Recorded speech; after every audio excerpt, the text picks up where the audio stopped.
Sallallahu ala Muhammad sallallahu alaihi wasallam.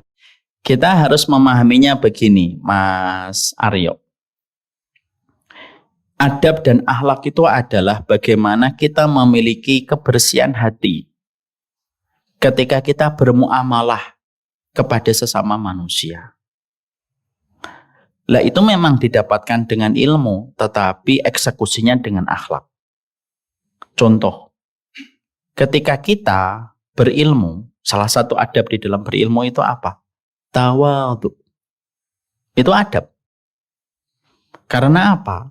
Dikatakan para ulama, ilmu itu sebagaimana air, tidak pernah naik ke tempat yang tinggi, tetapi selalu mencari tempat yang rendah. Itu adab.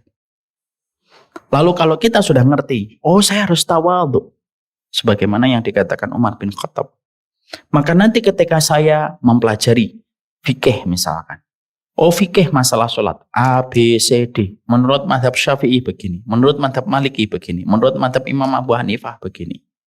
Karena antum sudah memiliki sifat tawadhu yang antum pelajari sebelumnya tentang adab.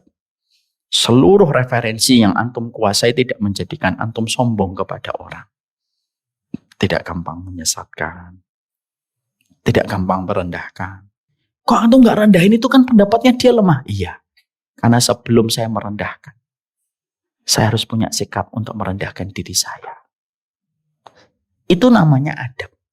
Makanya dulu para ulama, mereka itu ngajarin anak mereka itu adab dulu. Nak, sama muslim itu yang baik.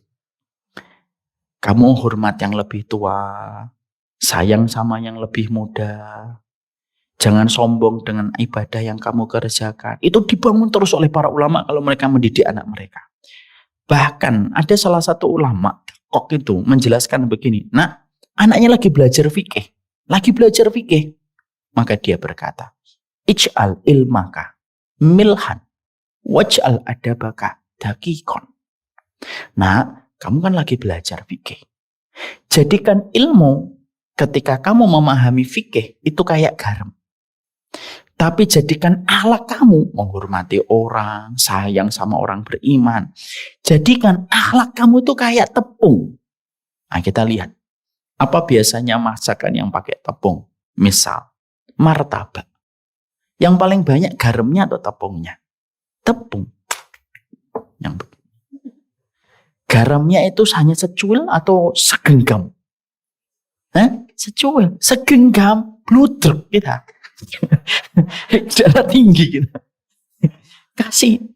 Lah beliau itu ngomong, jadikan adab kamu itu tepungnya. Ilmu kamu tentang fikih itu kayak garam. Dan itu kata ulama salaf. Jadi sebenarnya bukankah setiap mempelajari adab harus dengan ilmu? Betul, harus dengan ilmu. Tapi sebenarnya adalah eksekusinya itu di dalam adab itu. Nanti setelah adab itu baru kita nanti pelajari tafsir, kita pelajari fikih, kita pelajari usul fikih itu apa. Itu ilmunya. Tapi akhlaknya harus kita pahami dulu. Paham? Insyaallah. Makanya maaf ya Mas. Ini ada sebuah kisah nyata. Anak saya sekolah di Kutab. Ustadz Budi Azhari Kutab Al-Fatih. Yang Ja'far. Ketika saya ingin nyekolahin, ada interview. Saya ditanya sama gurunya, Ustadz, mana yang Ustadz pilih? Pinter atau beradab? Karena setiap kalau kita nyekolahin anak kita di Kutab itu ada interviewnya. Saya bilang, adab dulu Ustadz. Terus saya ditanya dalil. Ya saya sebutin dalil semuanya. Yang menarik adalah jawaban beliau. Dia cerita kisah nyata. Saya itu Ustadz pernah ngajar di satu kelas. Di kelas itu ada 2 orang yang cukup menonjol. Satu yang pintar, hafalannya banyak. Qadarullah, adab anak ini tidak bagus. Kurang bagus lah, bukan gak bagus. Kurang empati, kurang banyak membantu, kurang care sama teman-temannya. Ada lagi yang satu Ustadz. Anaknya baik, akhlaknya baik. Walaupun tidak sepintar yang pertama. Satu waktu, dua-duanya sakit. beberapa hari. Maka teman-temannya yang di kelas itu merasa kehilangan. Tapi yang menarik adalah ketika sang guru saya nawarin sama siswa di kelas itu, ayo kita jenguk. Maka seluruh yang di kelas itu menyebutkan nama dari teman mereka yang hafalannya tidak banyak, tapi akhlaknya bagus. Semuanya ngomong, jenguk ini dulu ya Pak Guru, Pak Ustadz gitu. Dan tidak ada satupun yang menyebut nama teman mereka yang tadi pintar. Maka sang Ustadz berkata, betul kata Rasulullah, kita tidak bisa membeli hatinya orang dengan kepintaran kita. Tapi kita bisa membeli hatinya manusia dengan akhlak yang mulia yang kita miliki. Makanya kalau saya tuh ngomong sama, maaf, yang buat suara sendiri, kaget sendiri. Makanya saya tuh ngomong sama istri saya,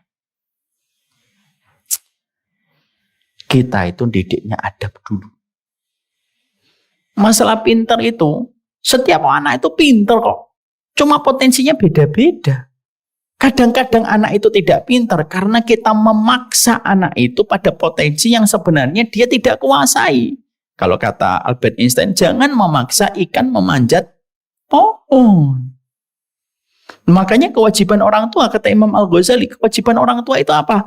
Menemukan potensi yang dimiliki anak yang Allah kasihkan kepada anak itu. Lalu saya akhirnya, Masya Allah ya, saya punya kisah di tim saya. Tim saya itu ada Mas Aryo, yang dia itu orang tua itu sempat bingung. Disekolahkan, di pondok keluar. Di pondok tahfidz, gak betah. Hafalannya gak nambah-nambah. Padahal punya kakak kandung sudah hafal 30 juz. Lah bapaknya seorang ustadz tuh merasa, kenapa ya kok anak saya ini kok susah ngafalin Quran?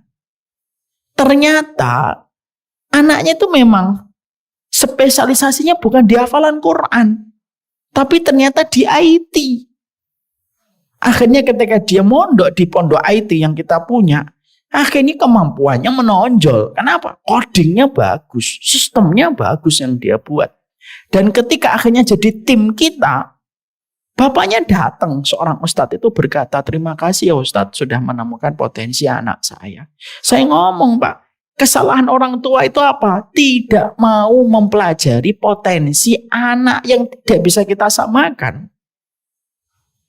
Makanya saya tidak memaksa anak saya untuk hafal Al-Quran. Ya kalau hafal alhamdulillah saya akan kondisikan. Tapi kalau mentok, ya saya nggak bisa memaksa.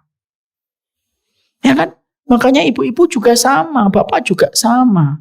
Kita kondisikan, kita kasih motivasi yang terbaik supaya anak kita hafal Al-Quran. Tapi kalau sampai usaha itu sudah ditempuh, mentok anak kita tidak bisa menghafalkan Quran, nggak usah dipaksa. Karena mungkin potensinya nanti untuk Islam bukan di hafalan Quran. Mungkin potensinya untuk Islam itu di masalah bisnis. Oh mungkin dia potensinya untuk Islam itu apa? Di masalah psikologi. Orang beda-beda. Makanya banyak orang tua itu kalau dia maksa anaknya, kamu udah hafal-hafal Quran. Anaknya bisa ngomong, masih mending udah hafal-hafal. Papa seumur hidup gak pernah hafal, kan malah bingung orang tua. Makanya gitu, kita harus paham itu. Paham maksudnya?